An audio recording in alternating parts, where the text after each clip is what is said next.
Assalamualaikum, hai teman-teman semua, kembali lagi di channel aku. Gimana nih kabar teman-teman semua? Semoga dalam keadaan sehat ya. Nah, di video aku kali ini aku mau bikin resep cemilan lagi. Kali ini aku mau bikin sosis Solo. Untuk bahan-bahannya nanti bakal aku tulis lengkap di description box. Nah, untuk langkah yang pertama di sini aku mau tumis dulu bumbu halusnya. Selanjutnya di sini aku mau masukin jahe geprek dan juga daun jeruk. Kalau teman-teman ada yang kurang suka, boleh di skip aja ya teman-teman. Mungkin mau diganti sama serai juga boleh. Lalu di sini aku mau masukin bumbunya. Di sini ada garam, gula, lalu kaldu jamur. Kita aduk-aduk lagi, jangan lupa dites rasa ya teman-teman. Nah, untuk bumbu tumisannya ini aku udah tambahkan air di awal ya teman-teman. Selanjutnya kalau bumbunya sudah merata, di sini aku mau masukin juga ayam suwirnya. Nah, untuk ayam suwirnya di sini aku sengaja suwir besar-besar ya teman-teman, supaya lebih kerasa aja. Tapi kalau teman-teman mungkin mau di blender supaya jauh lebih halus juga nggak apa-apa. Itu sesuai selera teman-teman aja. Nah, selanjutnya di sini aku mau masukin juga santan instan. Ini aku pakai santan kara 1 bungkus. Tapi kalau teman-teman gak ada santan instan dan pakai santan yang fresh itu juga boleh banget. Nah, ini aku aduk-aduk dulu. Ini mau aku tunggu sampai airnya menyusut. Resep ini bisa banget buat ide jualan ya teman-teman.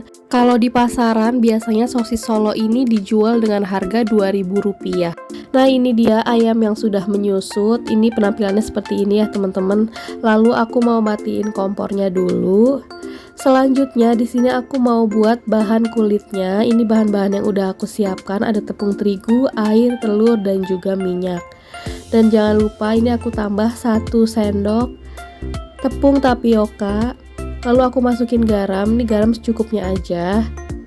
Kalau memang suka asin boleh ditambah juga kayak kaldu jamur atau penyedap lain juga boleh ya teman-teman. Atau teman-teman mau tambah lada juga nggak apa-apa. Nah, selanjutnya kalau tepungnya udah masuk semua, kita aduk-aduk. Lalu kita masukkan air secara perlahan. Ini jangan sekaligus banyak ya teman-teman, kita masukin airnya sedikit demi sedikit aja. Kita aduk dulu supaya nggak ada tepung yang menggumpal. Untuk kulitnya ini sebenarnya sama kayak resep risoles ya teman-teman. Cuman biasanya kalau di resep risoles itu ada yang menggunakan susu cair atau susu bubuk. Tapi untuk kali ini aku nggak pakai susu. Di sini aku pakai minyak dan tepung tapioka aja sebagai pembeda. Nah, ini konsistensinya ya teman-teman, memang dia tuh adonannya bakal encer. Nah, kalau udah tidak ada yang menggumpal, selanjutnya aku masukin minyak gorengnya. Lalu aku masukin telurnya. Nah, setelah itu kita aduk-aduk lagi supaya benar-benar menyatu ya teman-teman. Kalau teman-teman mau lebih cepet bisa juga pakai mixer, tapi diaduk aja, nggak usah sampai mengembang gitu ya teman-teman. Tapi di sini aku pakai whisk aja. Nah, ini udah halus, udah rata adonannya. Jangan lupa nanti disaring dulu ya teman-teman. Nah, ini untuk teflonnya, di sini aku pakai teflon terbalik. Aku sih nyebutnya teflon terbalik ya teman-teman, karena teflonnya itu yang dipakai bagian belakangnya. Ini aku beli di Shopee, nanti bakal aku taruh linknya di description box kalau teman-teman ada yang penasaran. Menurut aku kelebihan pakai teflon terbalik ini, adonannya itu bakal lebih tipis dibanding pakai teflon biasa ya teman-teman. Kalau teflon biasa kan kita takarannya biasanya pakai sendok takar atau pakai ya sendok sayur gitu ya teman-teman. Tapi kalau pakai teflon terbalik ini kan kita celupkan kepada adonannya, jadi dia itu bakal tipis menurut aku. Jadi lebih bagus aja sih kalau pakai teflon terbalik, karena apalagi buat yang mau jualan ukurannya itu bakal sama nantinya ketebalannya. Nah, ini dia adonannya lagi aku saring dulu ya teman-teman. Kebetulan saringan aku yang besar itu lagi nggak ada, kemarin tuh sempat rusak gitu, jadi aku pakai saringan yang kecil. Nah, ini dia aku udah mulai pakai ya teman-teman. Nah, sebenarnya ini bisa pakai tatakan juga di atas kompornya, tapi menurut aku jadi malah lebih lama matangnya. Asalkan apinya kecil, nggak usah pakai tatakan itu bisa ya teman-teman. Nah, ini teflonnya udah aku panasin dulu. Selanjutnya aku langsung masukin aja ke adonannya, jadi ditempel aja bagian belakangnya ya teman-teman. Nah, nanti ketika teman-teman beli teflon terbalik ini udah dapet piringan buat adonannya.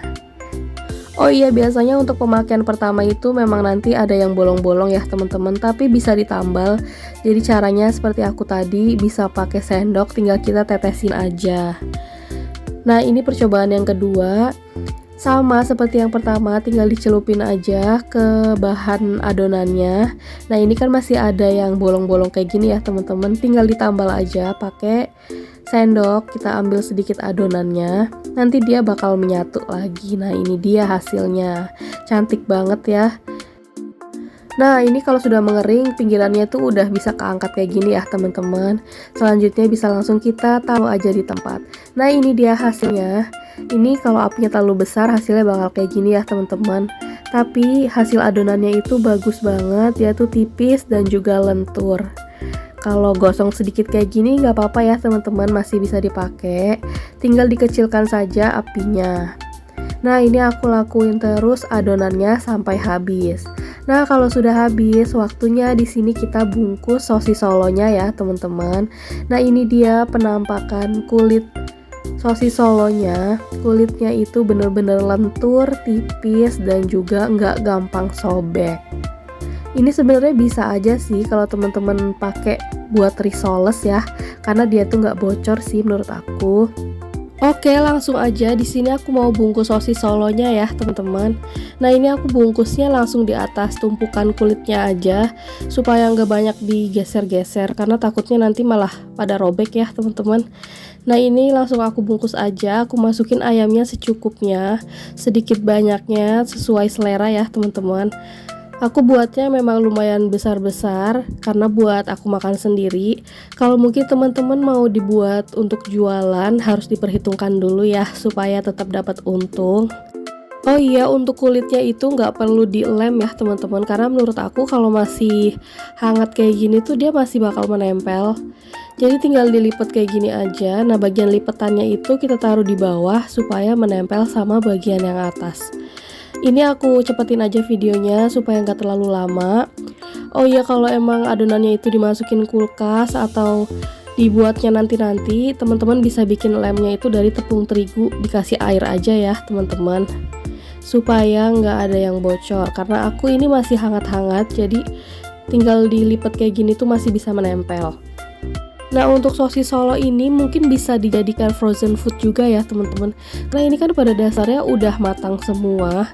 Cuman mungkin kalau terlalu lama di kulkas, nanti kulitnya itu bakal menempel satu sama lain.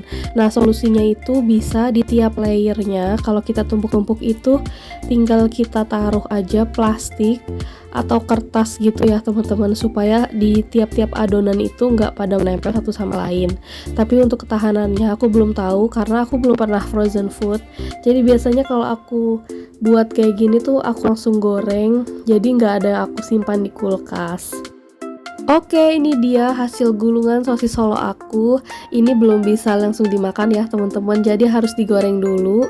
Nah, aku gorengnya itu pakai kocokan telur. Sebetulnya bisa pakai putih telurnya aja, tapi di sini aku pakai telur utuh aja sih teman-teman, karena bingung juga ya nanti kuning telurnya bakal diapakan.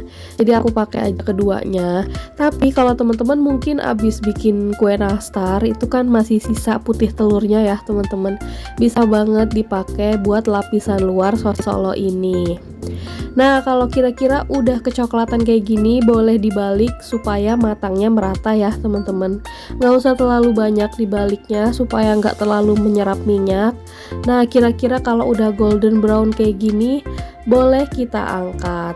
Nggak usah terlalu sampai crispy kering gitu ya teman-teman, karena sosis solo itu kan memang teksturnya lembut dan nggak terlalu kering ya teman-teman. Nah, ini dia hasil sosis solo ala aku. Ini tuh dari tampilannya aja udah menggiurkan banget ya teman-teman.